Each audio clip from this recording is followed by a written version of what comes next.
Digitally મને એક લેખ મળેલો અને પછી એને શબ્દદેહ આપ્યો અને મોઢ કલ્યાણ નામનું એક સામયિક અમદાવાદથી પ્રસિદ્ધ થાય છે, એમાં રજૂ કરતા તરીકે મેં મોકલેલું. લોકોને ખૂબ ગમેલું, ભાવ બહુ સારો છે. મારી, તમારી, આપણી સૌની વાત છે.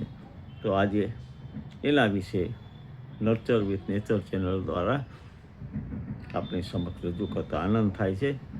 આપ સૌની કુશળતાની અભ્યર્થના સાથે આ લેખ આપણી સમક્ષ મૂકતા આનંદ થાય છે. આવું ઘણું બધું આવતું હોય છે. આપણે સારું હોય એને વેચીએ, ગમતાનો ગુલાલ કરીએ.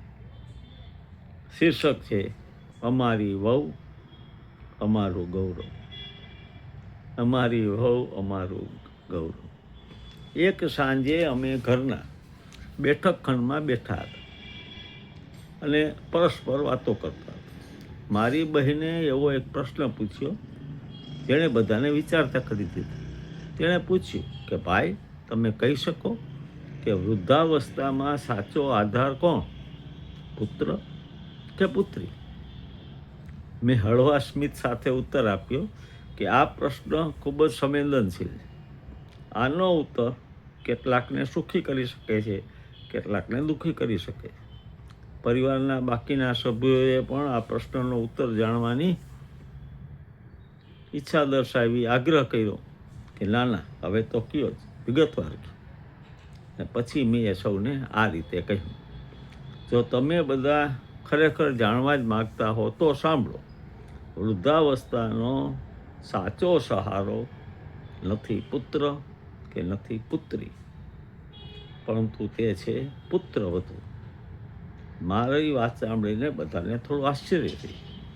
મેં મારી વાતને વધુ વિગતવાર સમજાવતા કહ્યું કે આપણે હંમેશા સાંભળ્યું કે દીકરા દીકરી વૃદ્ધાવસ્થાની લાકડીઓ છે.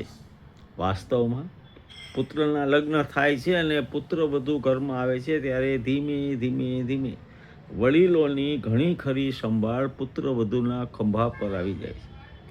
આમ પુત્રવધુ તેમની વૃદ્ધાવસ્થામાં માતા પિતા એટલે કે સાસુ સસરાનો સાચો સહારો બને છે. મેં જોયું કે બધા વાત ધ્યાનથી સાંભળી રહ્યા છે. મેં વાત ચાલુ રાખી અને કીધું કે પુત્રવધુ એ છે કે જેને તેના સાસુ અને સસરાની ટેવો અને દિનચર્યા વિશે સંપૂર્ણ માહિતી હોય છે. તે જાણે છે કે તેના સાસુ અને સસરાની ટેવો, એમને કેવા પ્રકારની ચા ગમે, કયા સમયે ભોજન લેવું ગમે, કેવું ભોજન લેવું ગમે, એ એને ખબર હોય. સાસુ કે સસરા બીમાર પડે ત્યારે પુત્રવધુ તેની સંભાળ રાખે છે અને એનું કર્તવ્ય નિભાવે છે. સૌ ધ્યાનથી સાંભળી રહ્યા હતા. મેં વધુ વિગતવાર સમજાવતા કહ્યું કે પુત્રવધુ એક દિવસ બીમાર પડે તો આખું ઘર ખોરવાઈ જાય. દીકરો 10-15 દિવસે ઘરે ન હોય તો પણ ઘર સરળતાથી ચાલતું રહે છે. એનું કારણ કે ઘરની અસલ ધરી પુત્રવધુ છે. પુત્રવધુ વિના સાસરિયાને એમ લાગે કે જાણે તેમનો સહારો છીનવાઈ ગયો છે. તેઓ ચાથી લઈ અને ભોજન સુધી તેમની નાની નાની આવશ્યકતા માટે સમસ્યાનો સામનો કરવા લાગે છે. એમ થાય છે કંઈ ખૂટે છે. દીકરા પાસે એટલો સમય નથી કે તે પોતાના વડીલોની બધી ટેવો અને આવશ્યકતાઓને સમજી શકે. પુત્રવધુ આ બધી બાબતો સહજ અને સારી રીતે જાણે છે. મારી વાત સાંભળીને બહેન વિચારમાં ખોવાઈ ગયા. મેં આગળ કહ્યું કે મેં ઘણી પુત્રવધુઓને જોઈ છે કે જેમણે માંદગી દરમિયાન સાસુ સસરાની હૃદયથી સેવા કરી. તેથી તો હું માનું છું કે સાચો સહારો પુત્રવધુ છે.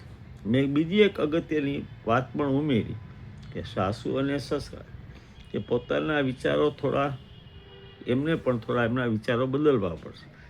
જો તેઓ મારો વહાલો દીકરો અને મારી વહાલી દીકરીને બદલે મારી વહાલી વહુ કહેતા થઈ જાય તો કદાચ પુત્રવધુનો તેમના પ્રત્યેનો આદર અને પ્રેમ અનેક ગણો વધી જાય. તેથી માત્ર પુત્રવધૂની ખામીઓ પર ધ્યાન કેન્દ્રિત ન કરો, તેના સારા ગુણોને ઓળખો. આજનો સંદેશ એ છે કે તમારી પુત્રવધૂના બલિદાન અને સમર્પણને ધ્યાનમાં લો. તમે પુત્ર કે પુત્રીને દત્તક લો છો, તેવી જ રીતે દત્તક લો. આપણે ગર્વથી કહીએ છીએ કે મારી દીકરી, અમારું ગૌરવ. એ જ રીતે ગર્વથી કહેવાનો પ્રયત્ન કરો, અમારી વહુ, અમારું ગૌરવ. આ સમગ્ર પ્રક્રિયા ધીરજ, સંવેદના અને વિવેક માંગી લે છે. અને એટલે જ તો ભારતીય પરિવાર એક પાઠશાળા પણ છે. જય અરુણાચલ, પ્રણામ. મને ક્યાંથી ગમેલો એને શબ્દ દે આપી અને મોઢ કલ્યાણ સામયિકમાં આપેલો. ઘણા બધા લોકોને એટલે ગમ્યો, આપણે પણ ગમ્યો હશે. અન્યને પણ ફોરવર્ડ કરજો. આપણો જે સંસાર છે એ એક પ્રકારની પાઠશાળા છે. એમાંથી નિત્ય નવું નવું શીખી શકાય અને ઘરને સ્વર્ગ બનાવી શકાય.